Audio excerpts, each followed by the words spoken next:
Hello, what's up mga idol? Kumusta kayo? So, ilang araw din, ilang linggo, halos mag-isang buwan na ata tayo walang video.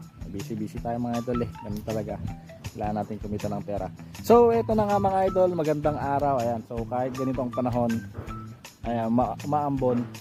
Wala namang ambon lang naman. At medyo basa na tayo. Pero kailangan talaga nating maglinis ng ating mga solar panel mga idol. Kasi ilang taon na itong hindi nalilinisan. So makikita natin yung talagang kulay niya dito pagka nalinisan, iba na yung kulay. Kaya kailangan nating linisan talaga, no. Dito na rin tayo, medyo malayo yung area. Kaya mapipilitan talaga tayong umakyat ng ganito kahit ganito yung panahon para ma-cleaning. Lalo na't bago yung battery niya para hindi naman maano si client.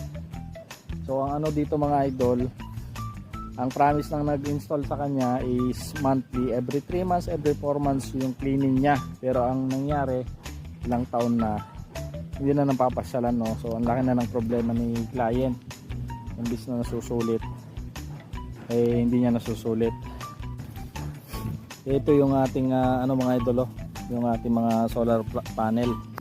Ayan, oh. So na-map na natin ito. Ayan na, lumabas na yung kanyang kulay. So tignan nyo yung dumi, ayan, oh. Ayan, so kailangan ma-wash out yan.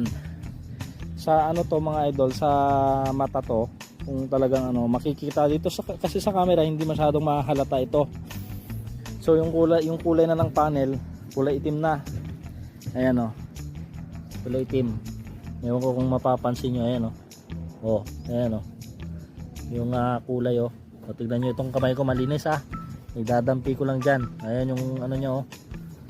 Yung dumikit na parang alikabok sa panel. So at least sana twice a month, thrice a month lang, ay twice a year or thrice a year sana magkaroon ng cleaning yung ating mga panel. Para naman masulit ng mga client natin yung kanilang mga solar setup. Huwag nyo namang maintenance din pagka may time. Yan. So, kahit ganito yung panahon mga idol, kailangan nating tulungan yung mga client natin. Okay?